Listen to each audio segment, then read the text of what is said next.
Rylin and I'm in a children's book based off of interior design. I wanted to learn about interior design, but I wanted to find an interesting way to show what I learned. I love to draw and write, so I thought a storybook would do a good job of getting all the information in. It would also be fun and entertaining. The book's about Cleo, and she wants to remodel her home with the help of her friends. Here it is. Cleo the cat in her cottage. Deep into the forest where pretty flowers grow, a cat named Cleo was getting bored of her home. She was thinking about moving, but that is too hard. She decided to renovate and decorate too. She walked among the trees to ask Fox for help. He was waiting by the riverbed with a pencil in hand, ready to help out. "Hello, Fox. I hope you're having a good day. I walked over to see if you could help me redo my cottage." "Hi, Cleo. I'm happy to help out with the blueprints if that's all I can do." They needed to have a good plan. After all, the blueprints are the most important part of any house, big or small. If you didn't have blueprints, how are you supposed to know where to put the windows or how high the ceilings are supposed to be? Fox and Cleo sat by the riverbed all day, thinking about where the pink doors would go and where to place the windows to get the brightest light. She also had to think about the angles of the ceiling and how high she wants the walls to be. This was a lot more work than Cleo expected. When she finished drawing and writing and planning, she decided to compare the blueprints to her cottage and see what she has to change. "Thanks for your help, Fox. I'll talk to you tomorrow." Cleo walked back to her cottage thinking about her friends and how kind and generous they are. Cleo needed to think about the colors of her cottage. Does she want a cool or warm tone? Does she want bright colors or soft colors? She has many things to think about, but she doesn't know where to start. There was a squeak in the corner of the kitchen. What was that? Cleo thought to herself. She walked into the kitchen searching for the sound, but all she could find was some bread on the ground. "I'm over here next to the cookie jar." Cleo walked to get a better look. She couldn't see anything at first, but after she searched a little bit more, she saw a mouse curled up beside the cookie jar. "What are you doing here, my little friend? Don't you have some errands to run?"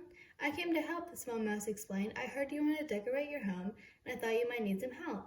Cleo was excited to know that her friends cared about her home. "That is so nice of you, Mouse. I was just thinking about my color scheme and how it doesn't match." "I can help with that. My burrow has many different colors," the mouse said. Cleo and Mouse worked on colors until bedtime. They thought about a complementary color scheme, but that would be too bright and loud. They thought about using neutral colors like black, white, and gray, but Cleo thought that would be too boring. When they couldn't think of anything they liked, they got a color wheel and started experimenting with different shades.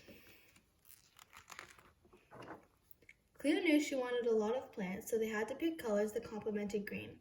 The tiny mouse mentioned that green looks good with neutral colors like whites, grays, and browns. Cleo said she likes how light pink looks too. They combined their ideas and came up with a great color palette. The next morning, Cleo had to get paint. The insects at the apple tree had many different colors, and the tree is only a short distance from her house. She decided to ask the insects if they could give her some. Cleo showed the insects the colors she wanted, and the bees offered to give her special paint made of honey and flower petals. Cleo accepted the offer, and the bees went to their nest to retrieve the paint. "Thank you so much for your kindness," Cleo told the queen bee. "Don't worry about it. We are happy to help," the queen responded with a smile. Only a few minutes later, the bees returned with Cleo's paint colors. They are perfect.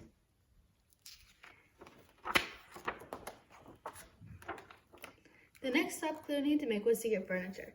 She stopped to talk to the beavers and asked them how they are doing.